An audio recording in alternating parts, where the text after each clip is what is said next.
Oh, Whatcha Know Joe? I don't know nothing. Whatcha Know Joe? Tell me something. Welcome to the Whatcha Know Joe podcast with Joe Wallenstein. So, Joe, would you like to know what the show is about? I would love to know what the show is So about. this show is about your 40 years experience in film and television as a director, producer, and writer. You're an expert in all aspects of physical production, scheduling, budgeting, location filming, and stage work. You've worked in Europe, Mexico, Canada, and most major cities in the U.S. You're a member of the Writers Guild America West. For television, you worked on Seventh Heaven, Knots Landing, Jake and the Fat Man, just to mention a few. Too many titles in film to mention, but there was a small indie film called The Godfather I heard you worked on. You're also an accomplished author with 3 published books under your belt. Yes, sir. I'm Vince Gonzalez, your co-host and producer. Joe, welcome to your podcast. Gosh. What am I doing here? I don't work for scale. And then, so also you are currently at USC. Tell me about that role.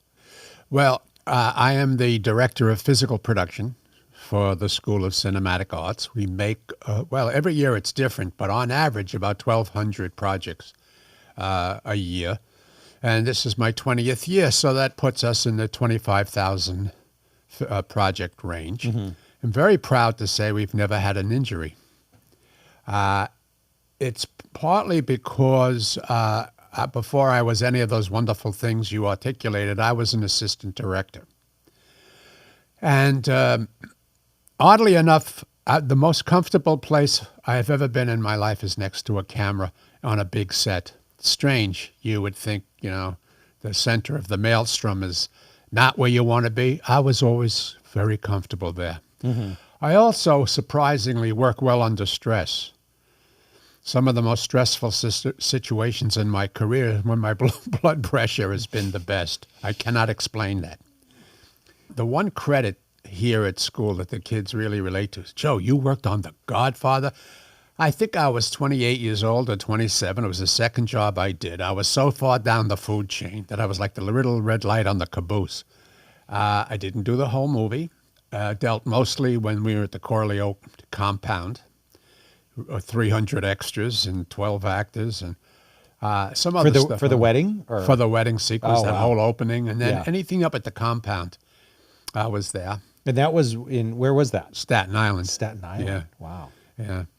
And then in Manhattan. In fact, one of the most memorable scenes in the whole movie was a cover set. And we don't talk about cover sets a lot at USC.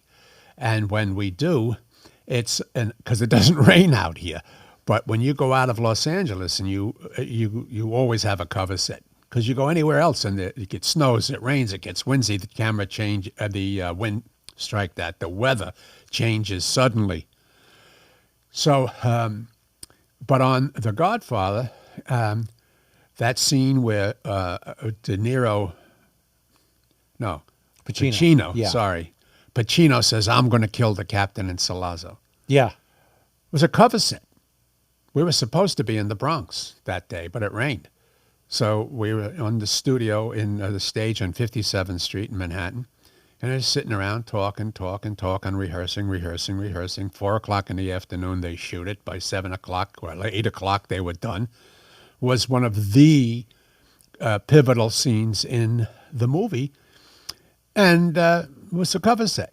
So there is no such thing in filmmaking as an inconsequential scene or anything in production that you take for granted. Because you never know when something is going to, how it's going to play, when it's going to play. And I always looked at that particular scene as one of the nice surprises of filmmaking. So when I got to USC, what could I offer the kids? The only thing I could offer the kids is my experience. And I have a lot of it. When I first started in the business, a guy actually who worked here, his name was Joe Manduke. He actually taught here for a couple of years. I love Joe. He said to me when I was first starting out, in order to succeed in this business, you have to want it more than life itself. Well, I thought that was just hyperbole. Mm-hmm.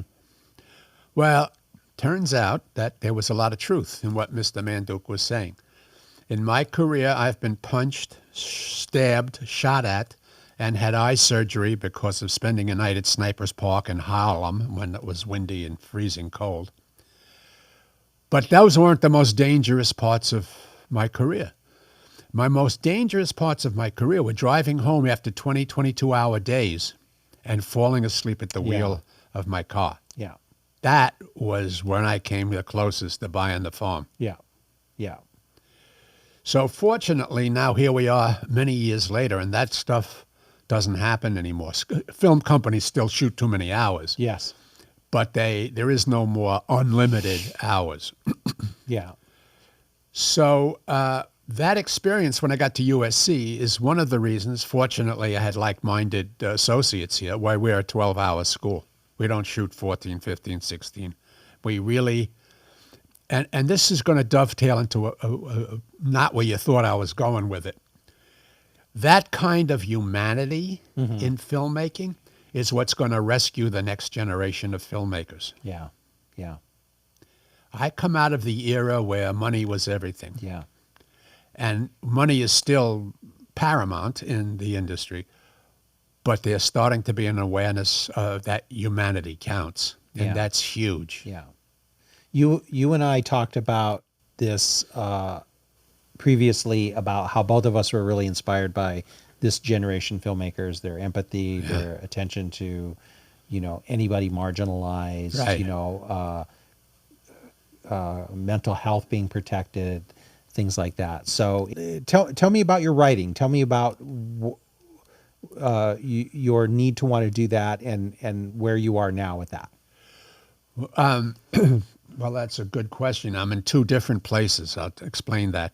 My first book was called Practical Movie Making because I thought, gosh, here I am with all these illustrious professors and accomplished people, and what do I bring to the table? What makes me unique?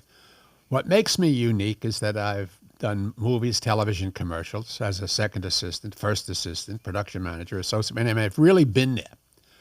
So I thought, why not share that? I mean, filmmaking is, in my opinion, not that hard. People are hard.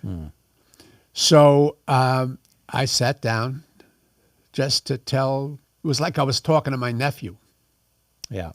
And so the first book that got published by McFarland was called Practical Movie Making, a Handbook for the Real World. Because the real world and the film world sometimes bump up against each other. In the book that's coming out called Nothing Dies for Film, the first chapter is about a thing called the snow globe.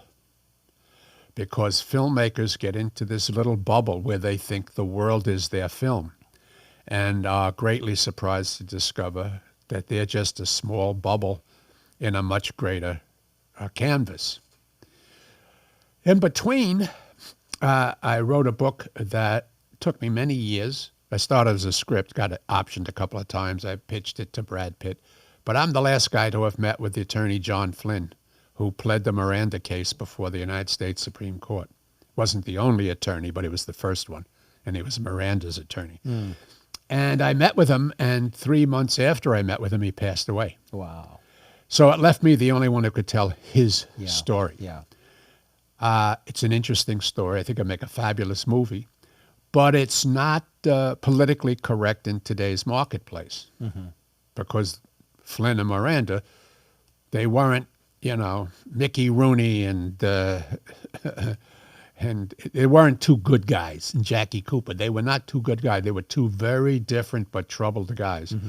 But together, they made legal magic.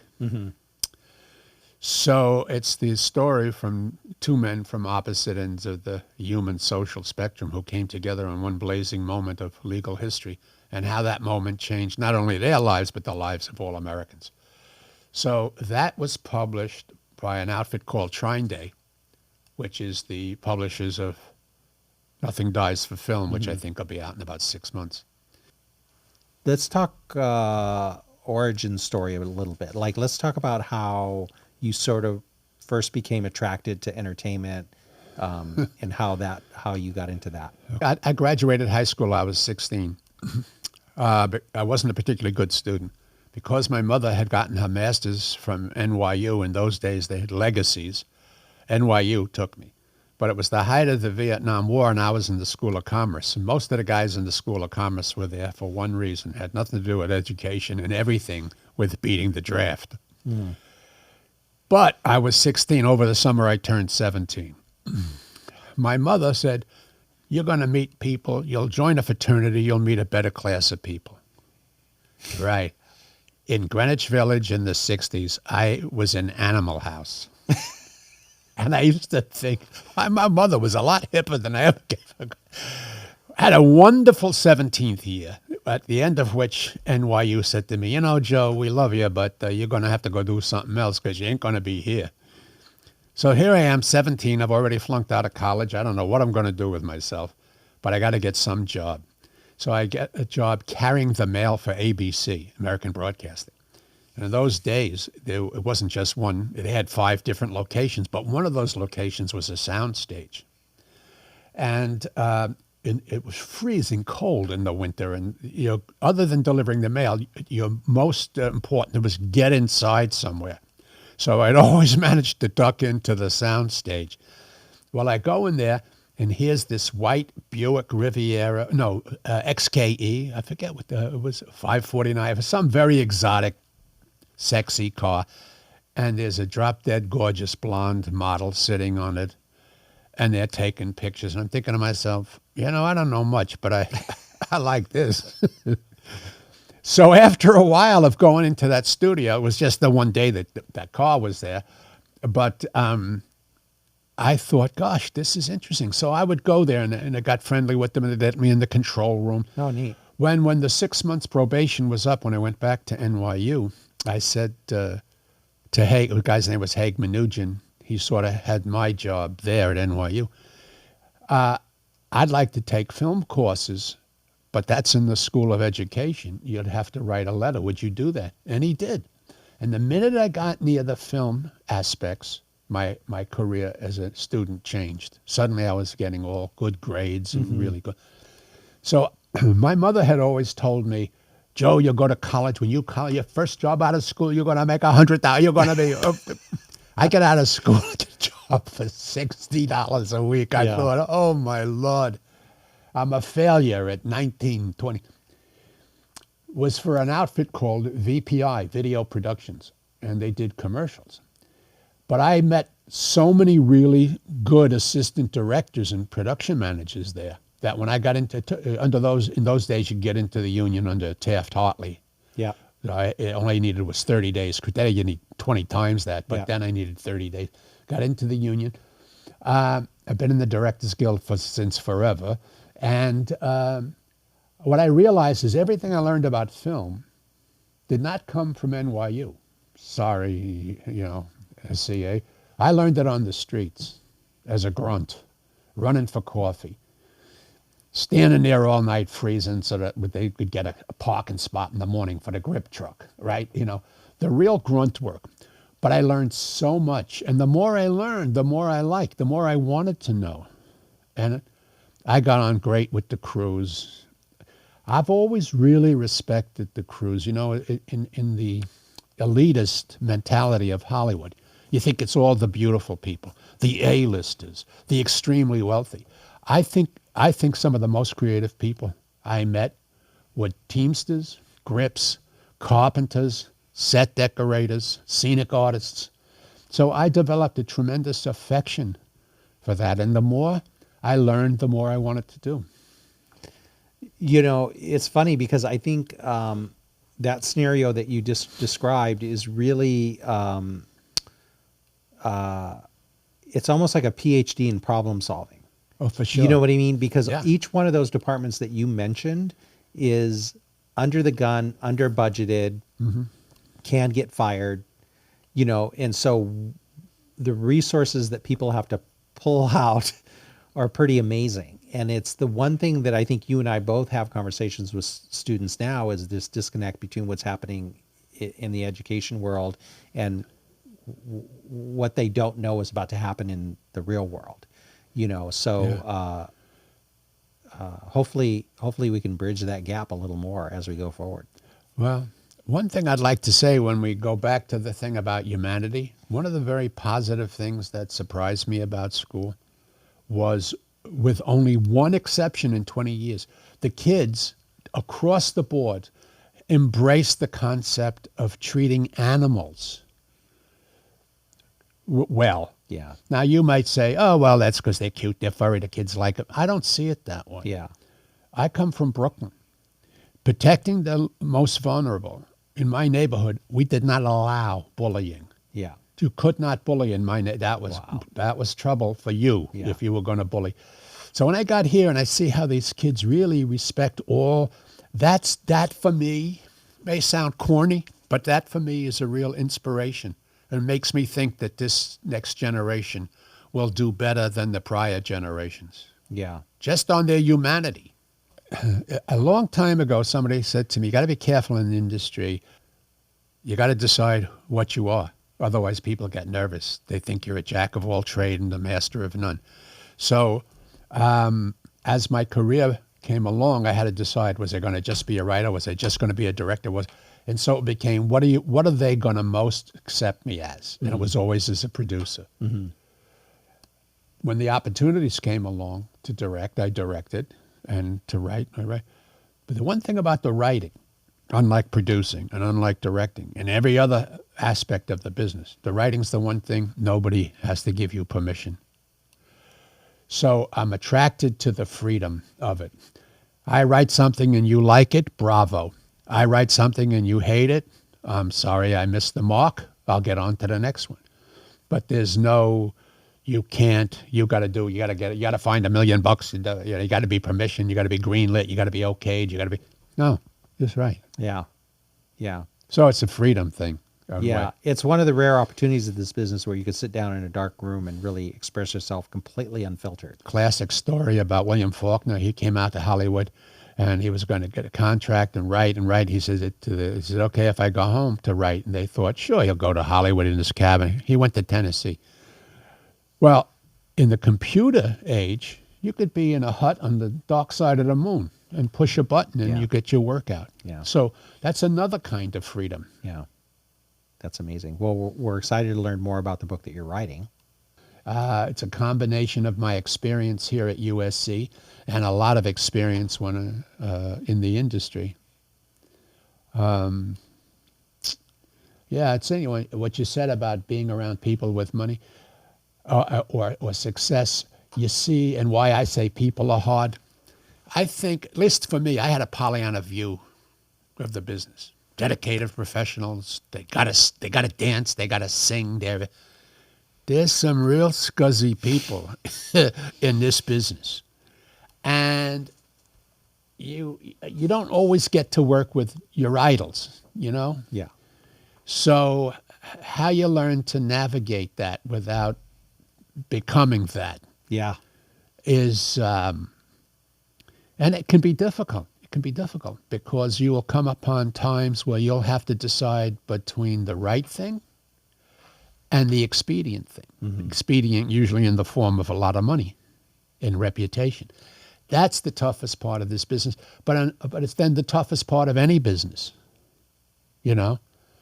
So there's some of that in the book, having to roll the dice with a decision, which if I was wrong would have really been a problem. Mm-hmm. But that's it. Yeah. We're at a moment where there are so many young filmmakers that are making films on their phones. We're hearing about all kinds of accidents, Yeah. problems happening on professional sets, quote Yeah. unquote. And so you said something in one of our conversations that really stuck with me, which was safety is production. It's not like a separate Right. thing we have to deal with, this annoying Right. little thing. Right. This idea of embracing it as production is really how we move forward. When you really understand safety and don't treat it, like you say, as a standalone, that annoying thing that you have to, what it does is it gives more time to the director and the actor and the cinematographer and the crew. So it's advantageous not only because you keep people safe and insurance fees are low, but it actually works for production. And I can give you a classic example of a kid here in our stages wanted to use real flame. And I said, no, you got to use LED. Well, I got to use and I won't bore you with the details, but he finally wore me down and I said, okay. But the morning of the shot, his production designer came in and thought, wow, you know what would be cool if we sprinkled straw all over the set, because it was about a miner, a coal miner, and he was in well, the director didn't tell me they were going to do that because he knew I would say no to that. And he was so nervous during the shot, looking at the real fire, that he took his eyes off the actor. His actor looked the wrong way, said the wrong lines. So at the end of the day, the kid didn't have what he wanted to shoot. Yeah. So I said to him, don't you realize that for a simple, all you had to do was say, or take one LED lamp, you would have had 12 hours to work with your act. And now So once you really understand it, it works to your advantage. It maximizes the workday, because almost everybody, and that includes seasoned professionals, everybody misjudges the day. Yeah. Everybody thinks, 12 hours is like 100 hours. Actually, it's about 15 minutes. By the time, because the sun moves. Yeah. And by the time, you've run the cable and moved the wall and checked the light and got the actor to the set and, the sun moves. Yeah. So 12-hour days go much faster than you think. Yeah. And we're talking, and at the end of the day, we're still talking about people's well-being and lives, And reputation. Yeah. At the safety seminars, this may be an old 35 millimeter term. Maybe it's not as prevalent today. But I always ask the kids, why do you care about safety? Just throw it out. Why do you care about safety? Other than the fact that most of them at that point don't. And you care. And the first thing is, well, of course I care about safety. It's about me, the incredible me. I said, okay, beyond that, what about your classmates? My classmates? Okay, I'm supposed to say yes. Oh, yeah. Okay. So I go through this whole thing. I said, suppose you don't care about your classmates. You think you're invisible. You don't care about the school, right? Why would you care about safety? Nothing. So I said, have you heard the word bondable? Bondable? In other words, you're going to get out and somebody's going to put up $1 million, $5 million, $10 million. They're going to want to know that you're a real player, not some fast and loose that's going to burn the joint down. And at that point, you can hear the computers close. You can hear the click of the cell phone. Oh, it's about me and my career. Yeah, it is. Bondable. Yeah. So I don't know if bondable is still as much a thing as it was during my career, but I got to believe anybody who needs to be insured needs to be have a good, clean record. Yeah, I mean, productions get shut down and go away for random reasons all the time. There's just no way there can't be money behind that to insure it. Yeah. So, yeah, of course. Yeah. Well, you're really good about actually translating that experience into relatable topics to the students that are working today. See, why would I call this show? I don't know nothing. Whatcha Know Joe? Whatcha Know Joe? What do you know, Joe? You know what I know? I know I don't know everything, so I ask a lot of questions. And that's the secret to production.